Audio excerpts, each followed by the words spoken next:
Are you ready to experience the rich interconnection of spirituality, orientation, and identity? If so, plan to attend Liberating Your Divine Identity, a retreat at Unity Village during Pride Month, June 9th to the 12th. This soul-filled retreat is facilitated by LGBTQIA+ Unity ministers, with workshops and ceremonies to cultivate a deeper awareness of our spiritual nature. Register at unityvillage.org/I Am Divine 2022.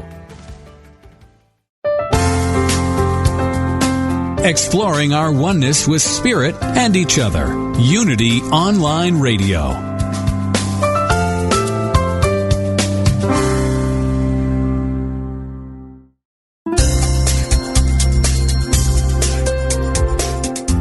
Thank you for tuning in for this Unity Partner Program. Unity Online Radio partners with spiritual leaders from organizations whose mission and messages complement Unity's. We are pleased to bring you this program on Unity Online Radio, the voice of an awakening world.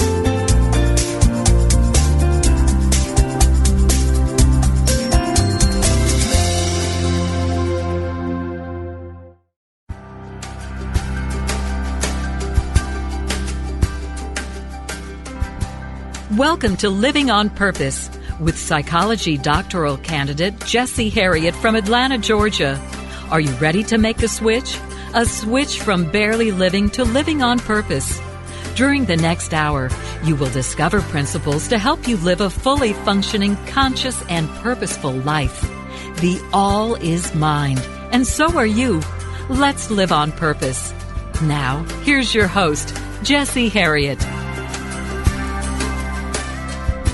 Hello again, folks, and thanks again for joining me for another episode of Living on Purpose. My name is Jessie Harriet, and as I always say, I'm excited that you've decided to join me in this transformation process. Alfred Adler, who's one of my, I hate to say one of my mentors, he's no longer with us, but I'm influenced heavily by his work. He says that he believes that life and happiness comes as a result of connectivity and belonging to a community. And thanks again for joining me in developing this spiritual virtual community where we all can, transform and grow and share together.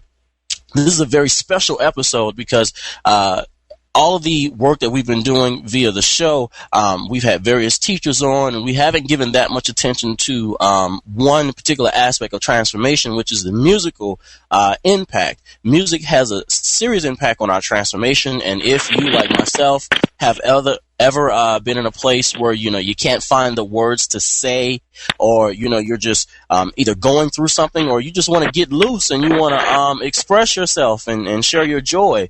Music is a wonderful way to unlock the soul, and on that note, I have two very special guests representing two genres of this conscious, inspirational music. Representing the conscious pop rock, correct me if I get this wrong, is Larisa Stow, calling in from Los Angeles, California.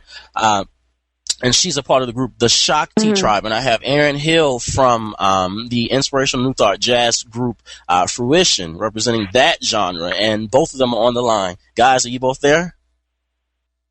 Yes. Yes, good morning. Okay, good morning. Good morning. It's great to have you both. We're all representing different time zones.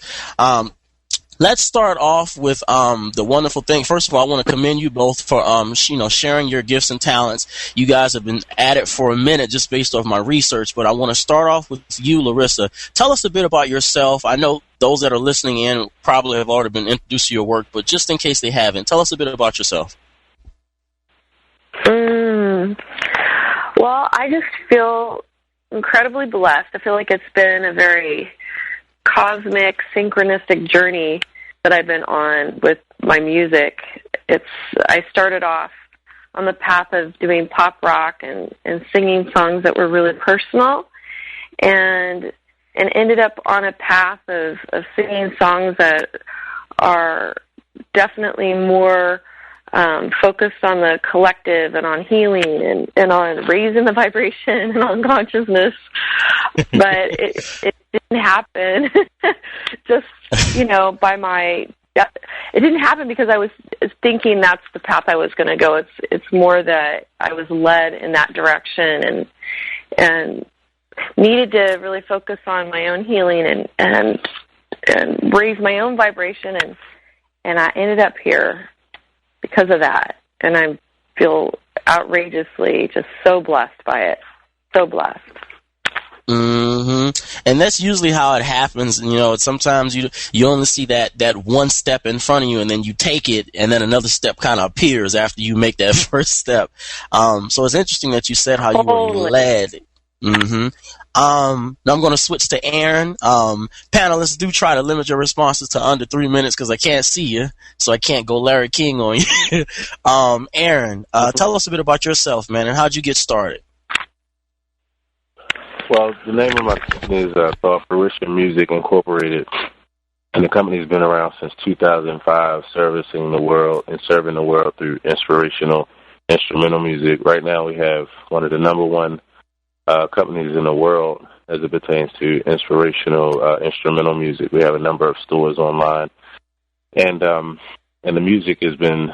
We have fans in every country around the world. I'm a graduate of Berkeley Online School in Massachusetts and Sheffield Institute for the Recording Arts here in Baltimore, Maryland. And I'm a keyboardist, producer, and engineer. And again, the name of the company is Fruition Music. It's been around since 2005. Oh, awesome. What got you started into music, man? Were you always musically inclined? Because I saw you playing the keyboard, and my brother is, right. You know, so that really kind of resonated with me, although the musical talent kind of skipped over me and it went to him. As much as I tried, I couldn't keep up with him. So what was it? Was it something innate or what? The interesting thing about my experience, which everybody that knows me kind of takes part in this experience, is that I didn't have any musical background when I was younger. I wasn't in band in high school. I didn't play the keyboard when I was younger. I didn't do any of that. It just so happened the only thing I did was about the time I was about maybe 14, I started getting into conscious hip-hop. And we had a group around my area and that kind of thing.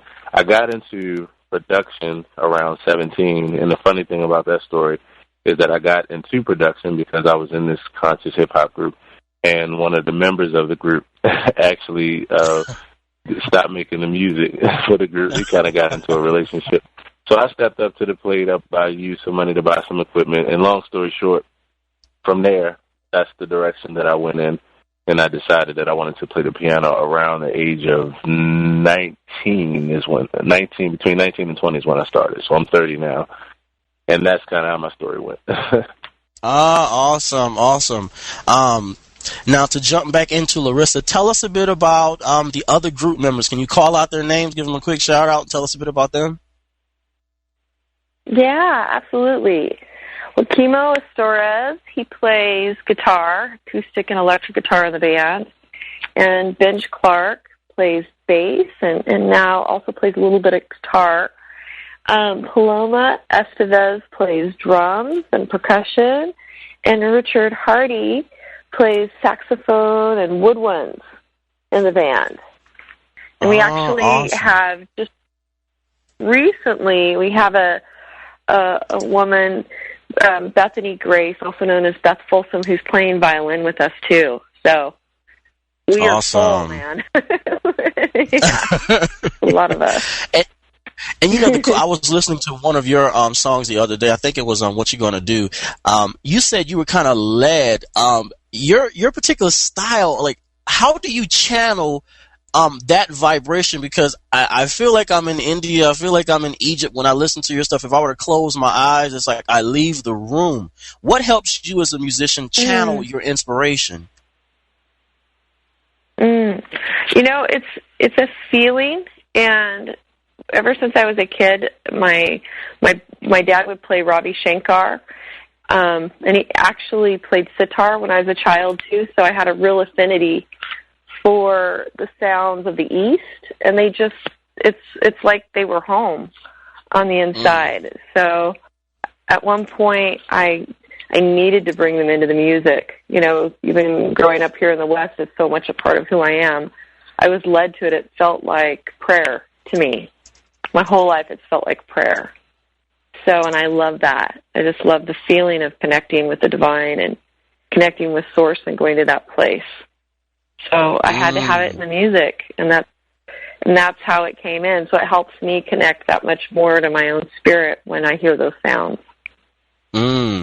That's interesting that you said that, Aaron. I was listening to yours as well, and yeah, there's this, I can't describe the element, but like you said, I can tell your influence is the conscious hip-hop, and I really hear jazz, and it also reminds me of my old Pentecostal upbringing. It sounds like you were heavily influenced by the church, too, because I was talking to my wife the other day, and my favorite part of the church services were always the jam sessions, like right before or right after church, when the musicians would just let go, and they would just flow. What helps you to channel your energy, to release your gift? Well, basically what you just said, I mean, after going the route of conscious hip-hop, the funny part was the way I got into playing the piano was that I wanted to learn how to actually produce hip-hop better. It just so happened, I'd grown up in the church since I was young in a Pentecostal environment. And the funny thing was they forced you to do something in church. You had to do something. You were gonna either be an usher, or you were gonna be a deacon, or you were gonna be something. So the funny part was, as I looked around and said, well, what in here, kind of fits my personality, I gravitated toward the music.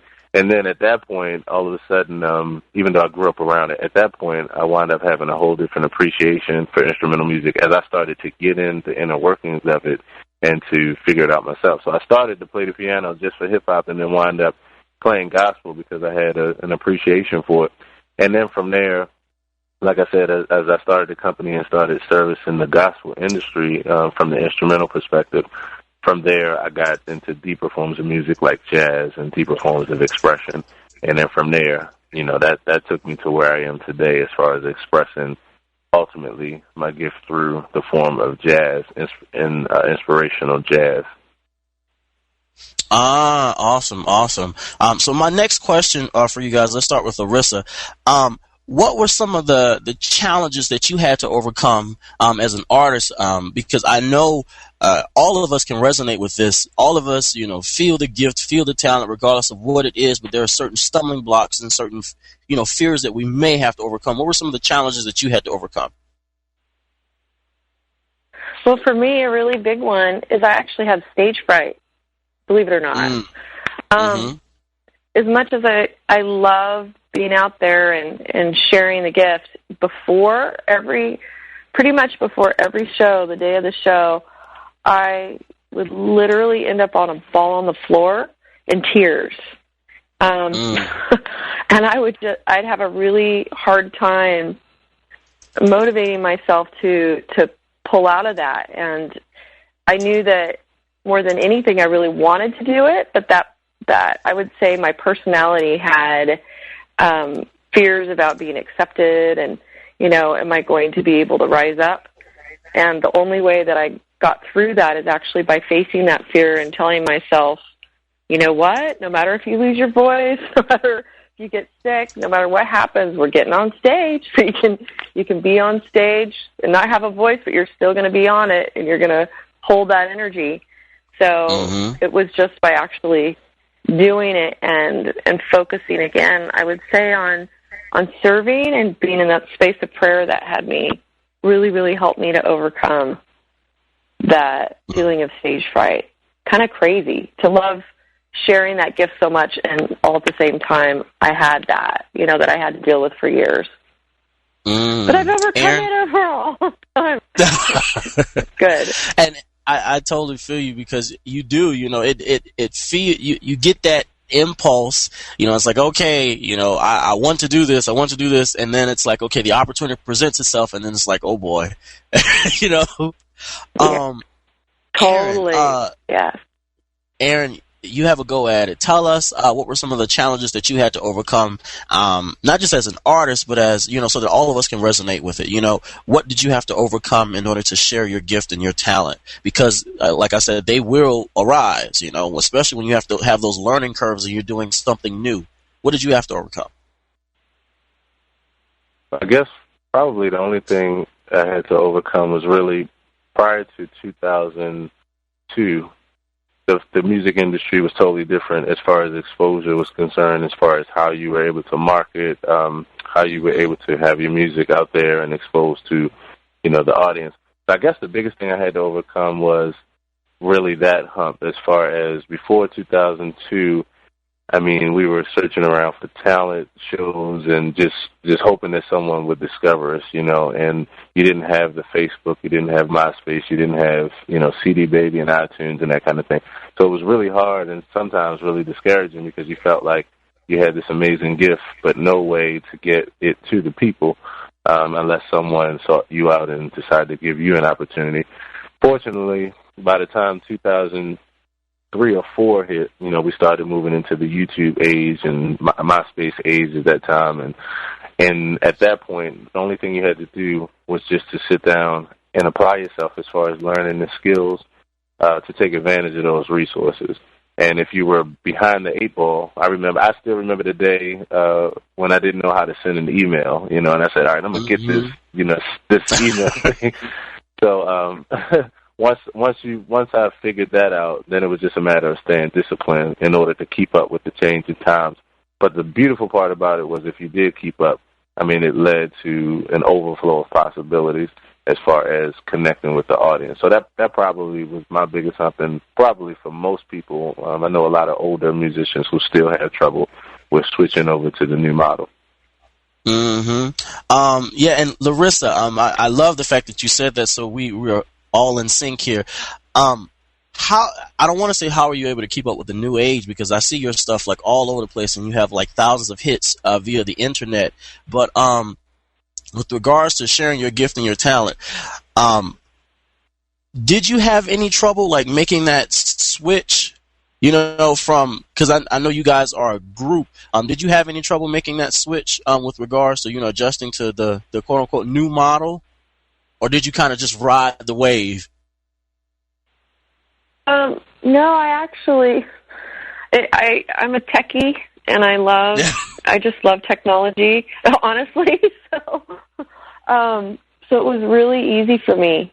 And in fact, when I first made the album Reaching In, knowing that it was a completely different kind of genre of music that I didn't see that it existed before out there, I did research on the internet, found that there was like no radio stations that I could see that were specific to that kind of music.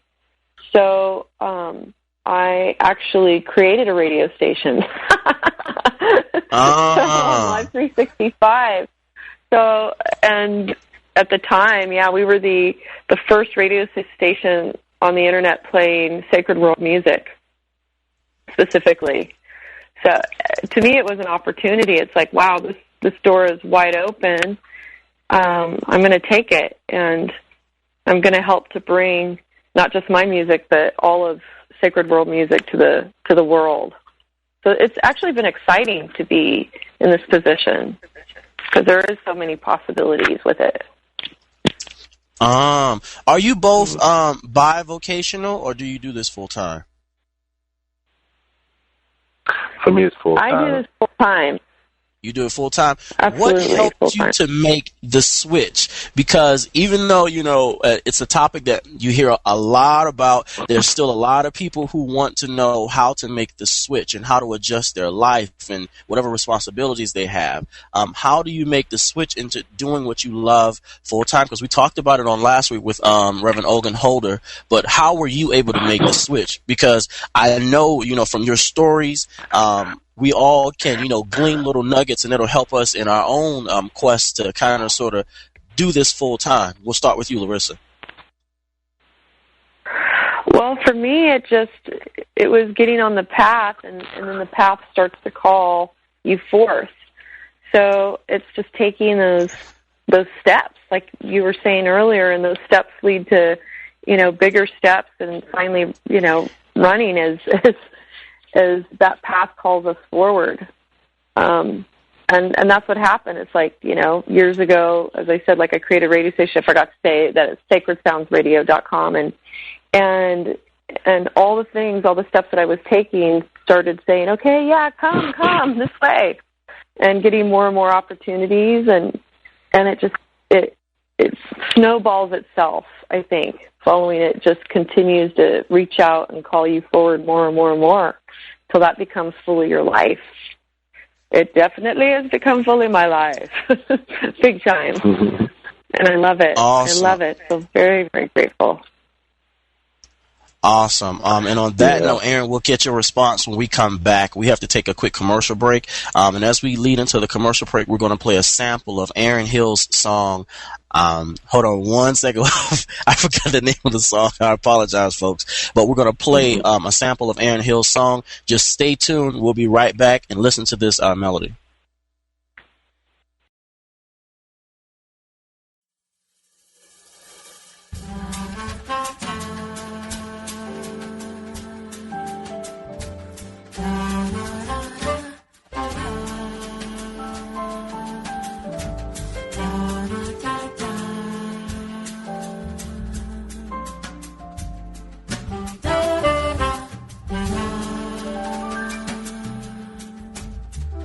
Christ is all the world to me, my life, my joy, my all. It is my strength from day to day. Without it I would fall. When in the dark it guides me to light. Things that seem wrong, with love they're alright. When I am sad, it makes me glad. It's my best friend. Yes.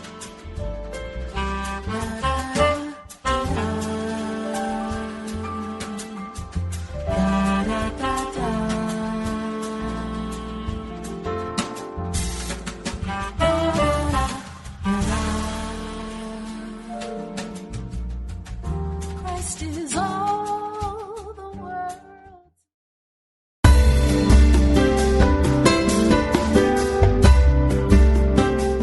We'd like to take a moment to encourage you, as part of our Unity Online radio family of listeners, to support this ministry through a love offering. For your convenience, you can make one-time or recurring monthly donations. Go to www.unity.fm and click on Donate Now. Thank you for your support.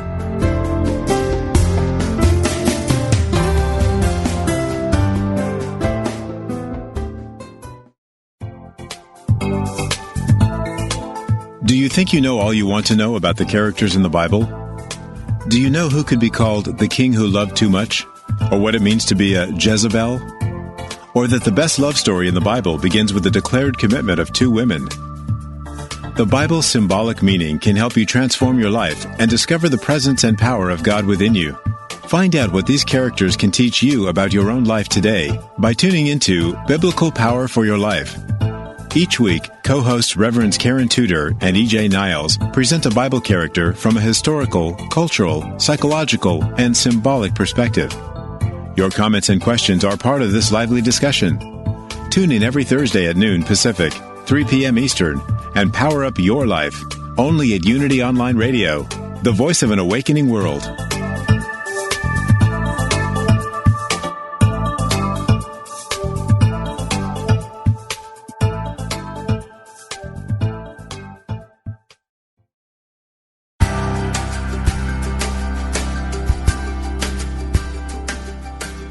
You've been listening to Living on Purpose with Jesse Harriet. If you have a question or comment about today's broadcast, or if you'd like to join in the discussion, friend us on Facebook at Jesse Harriet or email us at livingonpurpose@unity.fm. Now, more Living on Purpose.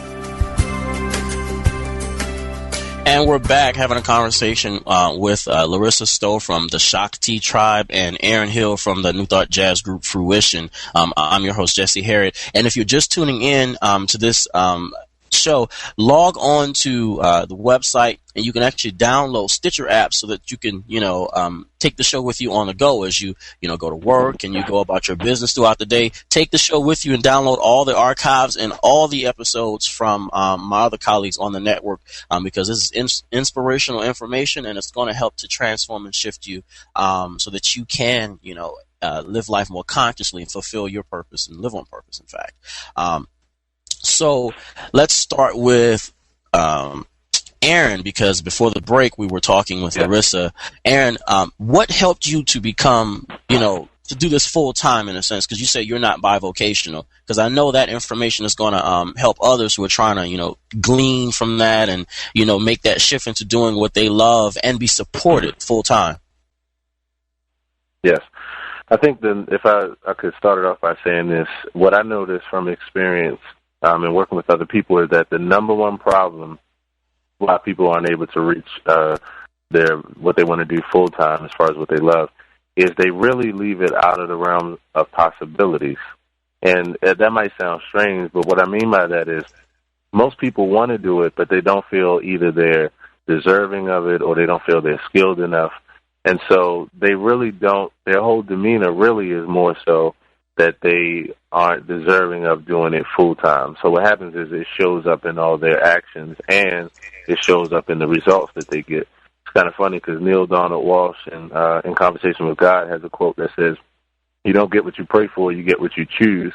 So what happens is a lot of times people's they want to go full time, but what they do is they choose more so to look at themselves as just musicians, and they just don't feel as though they're worthy of being full time. The second reason is that people only take you as seriously as you take yourself. So a lot of times what I did, and it's a small thing, but what I did differently was there were a lot of people just that were providing services as a musician. What I did was I set up a company around it. I got incorporated, I got a website, and I put up a certain type of presence, and people took me more seriously. There's a lot of people out there that are 2, 3, 4 times as skilled as I am, but the difference is just setting up that business model. And when you set up that business model, then from the outside in, you look more like a professional, and people take you more seriously. Therefore, you get more business. And as long as you handle all your business with integrity, then you're able to build on top of that. But the first thing you got to do is you really have to meditate on the fact that it is in the realm of possibilities. Most people don't, even though they desire it, they push it away really with their feelings of, I'm not skilled enough, or my music is not worth that much. But you have to know it, and then it'll actually come to pass. And I'm glad you said that too, because you both are like in sync. One of the things that I really pulled away from what you both said is how you really have to, like in the name of the show, live on purpose. You have to take your life into your own hand and take your career into your own hand. And it reminds me of 2 things that happened. Number one, the first one is like really back in the past. It's when Jung and Adler broke away from Freud. I mean, Freud had amazing ideas, but Jung and Adler were like, listen, I can't, submit to you and give you obedience at the expense of my originality. You have to follow your dreams and go where spirit is leading you. And then, just to talk more recent, Luther Vandross. Everybody remembers Luther Vandross, but there was a time when he was just a backup singer, and he went to the office of L.A. Reid. He was in L.A. Reid's office, and L.A. Reid told him, I'm sorry, but you'll never be nothing than a backup singer. You don't have the look, number one, and you don't have the presence, and I don't think you sing that well. Now, had Luther, listened to L.A. Reid at the time, we wouldn't have all this wonderful music we have. And so, again, I commend you both for seizing your gifts, and living life consciously. Anything you guys want to add to that, Larisa, about seizing life and approaching life consciously? Yeah, well, I think it all comes from love. It comes back to love. And if we truly love something, then it is our birthright. It's what we've been given to bring forth into the world. And to not bring it forth, not only do we suffer because of it, but the whole world suffers when we don't bring our gifts forward. And it comes from love. I mean, it's so simple, but if we love something And that feeling has been put on the inside of us. To follow that is what is going to show us the people that we're supposed to meet, the things and the situations in life that we're destined to experience, but we have to follow that love, period. Aaron? Absolutely. Your comments on living life consciously, Yes, I think as far as I'm concerned, is the only way to live. I remember the commercial that said, anything else is uncivilized. And that's how I feel as well. One thing I do want to say, because it's just on my heart, is that it's so nice to meet Larisa, and the reason why is because we actually have the same story as far as seeing an untapped market in the conscious music world and just deciding to go full force in that area, being grateful for the opportunity to actually have the territory to work in, and just literally taking it by the horns and running with it. It's funny because when she said that she started the radio station in that form of conscious world music, that's the same thing that I did with New Thought Jazz, and the same thing that I did with the parent company, Fruition Music. And so that's one of the things that I actually honor about our experiences, that we both saw an untapped market within the conscious music and the spirituality field. And it's beautiful just how both of our lives came to that point, and we decided to just go full force at it. That's beautiful. Oh, thank you. But it's you guys are both right, because something you said during the first half, the model has indeed changed. As a writer and as an author, I heard, from 1,000 different agents, hey, listen, you're doing well, but the market has changed. If you had a bigger platform, we could offer argue your case before all the major publishing houses, but keep doing what you're doing. You're on the right track, because they want to sell books. They don't just want information. Now, had this been 1980, of course, and so when you're dealing with stuff like that and the model has changed, you have to, in a sense, approach it consciously. You can't just sit back, because there is something you can do. You don't have to, in a sense, go through that door. You can get in through the window, so to speak. There are things that you can do. Yeah, so I love the fact that you guys, use the internet, you use YouTube, and one of you, I don't remember which one it was, called it an actual channel, because that's what it is. It's like a channel on television. And most people, they're on YouTube and Facebook and social networking a lot, so you can use it to your advantage.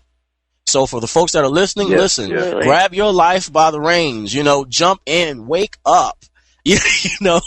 Grab your life. And it's all about branding, Jesse. If I could just add that in there, it's all about branding. That's one of the biggest things that I learned. If you're going to go full force with something, the thing to understand is the power of the brand. And the brand name, it goes a long way. Yeah. How have you worked on branding? With that comment, Aaron, how do you brand? Well, the first thing is I did heavy researching before I started all this. I did heavy research as far as business is concerned. One of the things that was very apparent to me is that you can never make things too plain. You can never make things plain enough. You have to make it as plain and as accessible as possible. And that's one thing that I realized. So one of the things that I do is I create a web within a web, so to speak. So, you have the internet, you have the web. I create a web within that. And what that means is everybody's on Facebook, Twitter, YouTube. If you search for music, you're on iTunes and you're on Amazon. And with those social networks, as well as your email, Gmail, if you have a Gmail account or whatever kind of, all those things are tied in. So the way that I do it, and somebody called me the other day. It was kind of funny because they said, I think you missed your call and you should have really been in market. Are you sure you shouldn't have been in marketing instead of music? The way that I do it is I create a web within a web. If you take advantage of all those different social networks and all those things that people are tuning into, you just continue to push your brand. But you got to make sure that you aren't overbearing. You don't want to get on people's nerves, and you don't want to do the concept of spamming. Never try to address people that really aren't interested in you. It's okay to put your info out there, but don't hound people. So it's really systematic. I learned a lot over the last 5 years, but really systematic. Nice. Larisa, how do you work on branding? Because what came up, branding is very important when you're sharing your gift and your talent. Honestly, I don't think I've thought so much about branding. I hear you speak about it, Aaron, and I'm like, yeah, right on. Right on. If we're focusing on it like that. And I haven't been as focused or, I haven't had the consciousness of, okay, I need to brand this. I think for me it's come more from, I just know that my fans are expecting us to connect with them, and I need to give them consistent information about where we're playing and about the music. And again, I think I'm led through my interactions with them and how we're just reaching back and forth to one another. So for me, I think it's been an organic thing, and seeing that it's a necessity to reach back. I mean, constantly I'm getting, that feedback loop of fans reaching out towards us. So it's like we have to reach back. And I think in that consistency of reaching back and forth, just like any relationship that I have in my life with people that I love, it continues to grow if I'm reaching out. It comes right back. Yeah. So that's how it's worked for me. But I like what Aaron says, and it's like, yeah, that's true. I mean, it is important to also consciously think about that. And I'm sure there's other ways that we could be, going outside of our normal way of thinking and expanding by thinking of it that way too. And I love how you put it too, Larisa, because one of the things that you hear over and over again, even from the sales community, is that you're not really trying to sell a product, you're trying to build a relationship. Because if you're always trying to sell a product, you lose the person, because they're not just a machine or just, walking dollar bills or walking tickets, so you're building a relationship, right? Because even if they don't partake of your product, they can still share the information, and somebody else may later on down the line, and I believe that's what it's about. At the end of the day, with regards to branding, you're building relationships, and you are branding. I mean, your hits on YouTube, and for instance, you have thousands of hits on YouTube with your videos, so you're doing a good job of it. Well, thank you. Well, again, I just think it's our fans.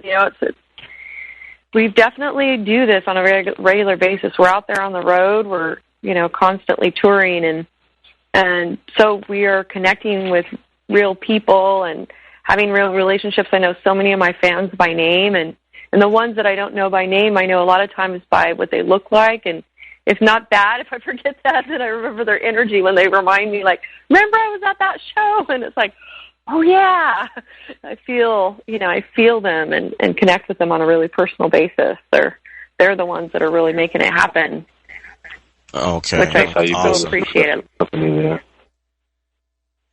All right, folks. We love our fans. Okay, what I want to do is make a little shift here. I want to make an adjustment. I want to go into some of the transformational aspects of music itself, and I want to go ahead and play one of your songs, Larisa, What You're Gonna Do. And when we come back from the song, as it leads into commercial break, we'll talk about, the songs specifically, what inspired you guys to write these specific songs. We'll start with Aaron, his song played during the first segment, and then we'll lead on to you. But we're going to go ahead, folks, for those that are listening, and play a sample of Larisa's hit, What You Gonna Do.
Choices we see. Do you know what I mean?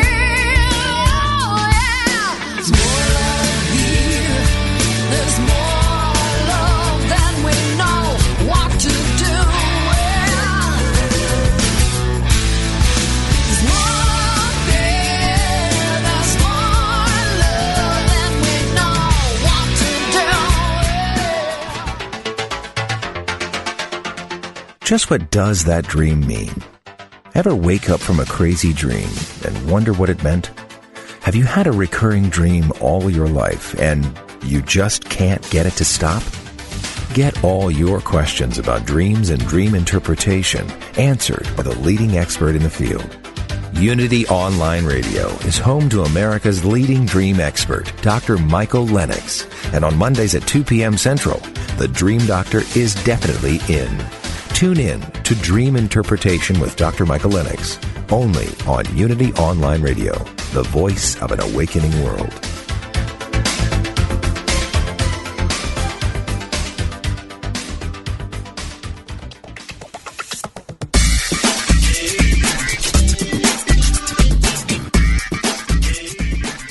How's life working for you? Would it be okay with you if it got easier, simpler, yet more meaningful, more vibrant? Join Reverend Carla McClellan Tuesday afternoons for spiritual coaching, creating a vibrant life. Each week, Carla visits with leading-edge coaches as they explore the sacred purpose and stunning results of this exciting and emerging coaching model. Together, they reveal the secrets and successes of this transformational process. Call in and join the discussion as Carla creates a safe and sacred space to dialogue about real life and real-world transformations. That's Spiritual Coaching, Living a Vibrant Life with Reverend Carla McClellan. Tuesdays at 1 p.m. Pacific, 4 p.m. Eastern, right here on Unity FM, the voice of an awakening world.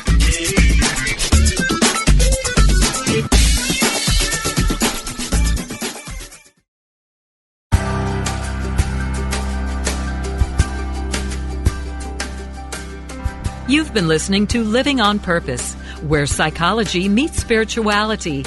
Now, here is your host, Jesse Harriet. And we are back. Thanks again for joining us. We are having a conversation with Larisa Stow from the Shakti Tribe and Aaron Hill from the New Thought Jazz group Fruition Music. For those of you that are just tuning in, as we led into the commercial break, we played one of Larisa's songs, What You Gonna Do? So, and also during the first segment, we played one of Aaron Hill's songs. So we're going to start in that order with Aaron. Aaron, tell us a bit about the inspiration behind that song that you wrote, the first one that we played. Okay.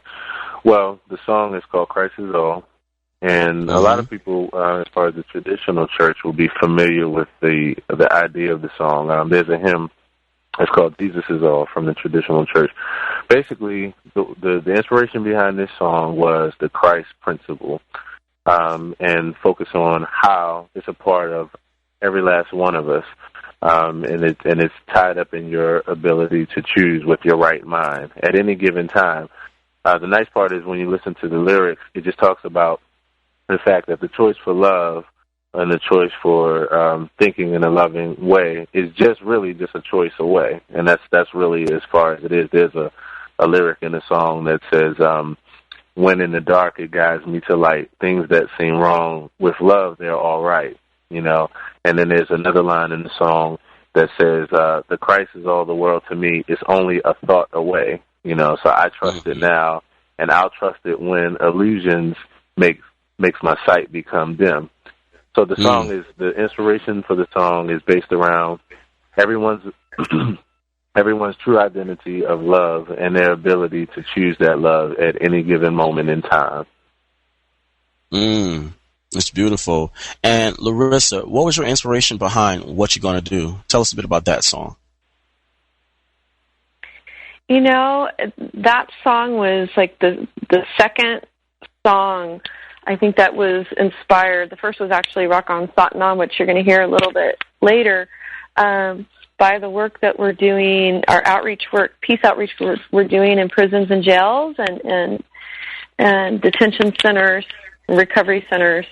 It was honestly like the rapport that we were creating and connecting with the people that were behind bars or had just gotten out, and really focusing on connecting with them and lifting them up and inspiring them to see their true self and connect to their true self. And I mean, it's a message for everybody. It's not just a message for people behind bars, but we started being inspired by the people that we're meeting there. Honestly, there's like a lot of really beautiful people that just haven't been given the opportunity to connect more to their spirit, and seeing how much they started to wake up and connect to themselves, we just realized there was an opportunity to clarify that message in a way that they could hear even more.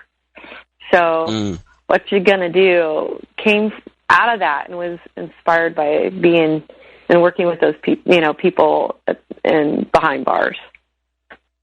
And that's beautiful as well. So that's why whenever we listen to those songs, you know, it really has that transformational element because of the intention that you put into it, both of you guys, you know. And I think that's why music as a whole, you know, you get certain vibrations from it because these tones, these sounds, they have a psychological effect. There's lots of intention put into them. Yeah, absolutely. So.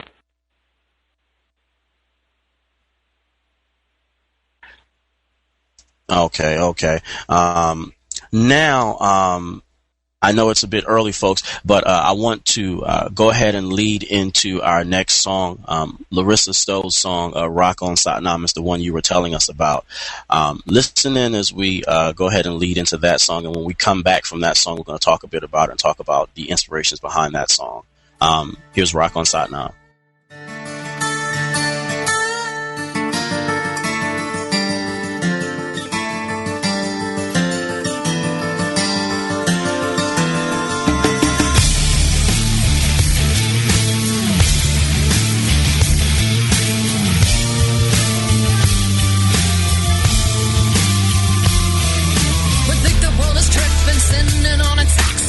We think we're boxed in pay and Caesar's taxes. Some say we're small like dust, insignificant. Some say we're all like God. Before 9/11, I was coasting on my own trip.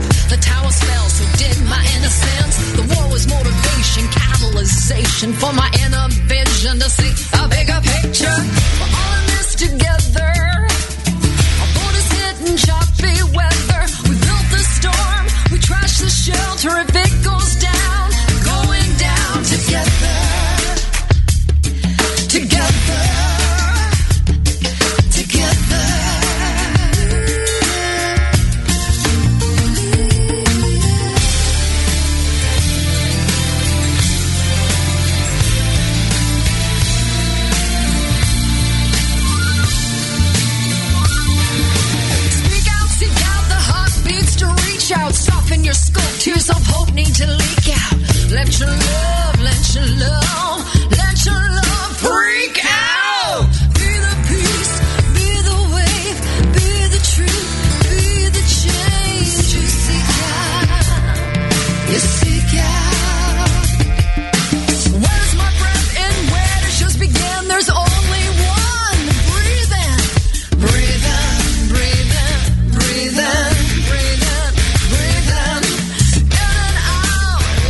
creation. Lift your hands in the air. Feel the sensation, the connection. Swimming in the love of perfection. Anything else is projection. What sacred needs are protection. Make the connection.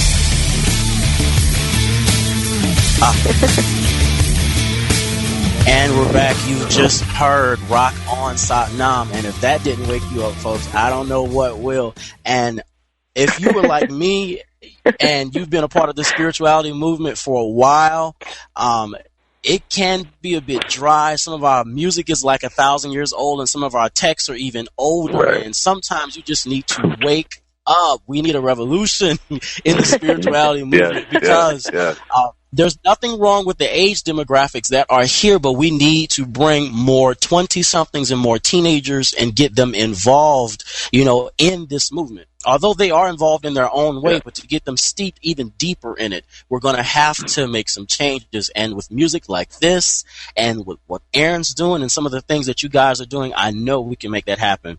Larisa, tell us about Rock On Satnam. Well, this was, like I was saying earlier, this was the first song that really pushed us in a new direction. And again, I was totally inspired by when we were going into prison. Specifically, we're at Terminal Island Prison in San Pedro, and the guys in there, like I could feel their energy, and we were connecting with them. But I just knew, and I could feel like what would connect to them even more. And even though this song is pretty high energy, it brought a lot of tears to their eyes when we played it for the first time. And I could feel it. It's like Spirit was telling me, Larisa, you got to do this. You got to break out of, where you've been and move into this area that's even a little bit more intense and hard-hitting, more like in your face, message, positive, uplifting message, with just infused with even more, I would say, like spoken word than we had done in the past. And it changed us. I mean, it really did. After writing that song, it's like, wow, this really feels like us. And yet, you don't know it until you do it. So we had to take a chance and try something new. And going on into that new frontier, we actually found ourselves more. Like, gosh, this is actually really more us. So it's really fun. We enjoy it, and our audience is like coming back into our fans. We said, okay, guys, this is completely different, but here we have something fun for you. This is inspired by the work we're doing. And they went, whoa! Not Nom! So it's just fun, really, really fun. And life inspired us. Our people inspired us. It was great. Awesome. I just heard from my studio engineer that we can go out with Aaron, your final song. So we're going to try and end a bit early so that we can lead into that song for those that are listening. Real quick, you guys have both been great. How can we get a hold of your work? Because unfortunately, we're only able to play samples of the song. How can those that are listening, get a hold of the full song and tune in to any updates or events that you guys are having? Let's start with you, Aaron. Well, the website is www.newthoughtjazz.com. It's www.newthoughtjazz.com. And even more importantly, we have an event this weekend, which is the world's first New Thought Jazz concert. It's going to be here in Baltimore, Maryland, this Saturday, November 10th, from 6 to 8 p.m. The beautiful part about it for all the listeners is that you don't have to be in Maryland to experience this concert. We're going to live stream the concert so that you can watch it from anywhere in any part of the world. So come on and join in with us. We have a number of acclaimed people within New Thought and within Universal Spirituality that are actually attending and actually checking it out. So it's an event that you don't want to miss. Saturday, November 10th, 6 to 8 p.m. For all the information, in order to live stream or attend, you can go to www.newthoughtjazz.com, and you'll see the link there that says concert tickets. Other than that, the music, we have I'm sorry. No, I'm sorry. We got like 30 seconds left before we end the show. Larisa, how do we get a hold of your work? Real quick, can you give us your website? Yes, it's LarisaStow.com, LarisaStow.com, or you can even do ShaktiTribe.com, and that will get you there too. Beautiful. You come and see us on Facebook, at Larisa Stow and Shakti Tribe on Facebook as well. Thank you both so much for your patience. We are all out of time. That's been our show for this week, guys. Tune in next week. We have a very special guest. And listen in as we lead out with Aaron Hill's song from the New Thought Jazz group Fruition.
Thank you for tuning in to Living on Purpose, where psychology meets spirituality with Jesse Harriet. Listen in live every Tuesday at 9 a.m. Central Time for more insights into psychology, ancient wisdom, and how it connects to your life today.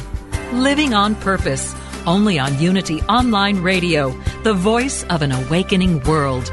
This program is brought to you in part by www.jesseharriet.com, where psychology meets spirituality. Connect with us on Facebook and YouTube. Keyword search Jesse Harriet.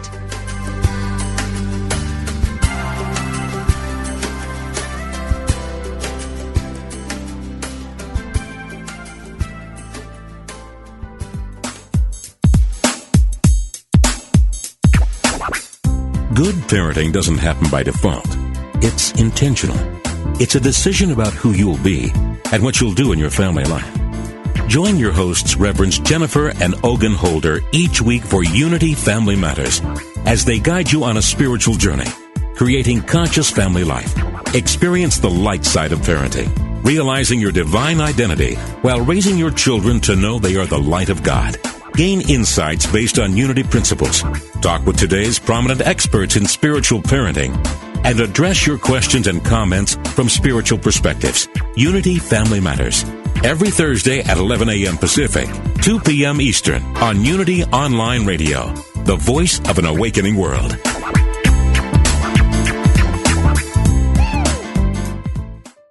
Are you ready to experience the rich interconnection of spirituality, orientation, and identity? If so, plan to attend Liberating Your Divine Identity, a retreat at Unity Village during Pride Month, June 9th to the 12th. This soul-filled retreat is facilitated by LGBTQIA+ Unity ministers, with workshops and ceremonies to cultivate a deeper awareness of our spiritual nature. Register at unityvillage.org/I Am Divine 2022.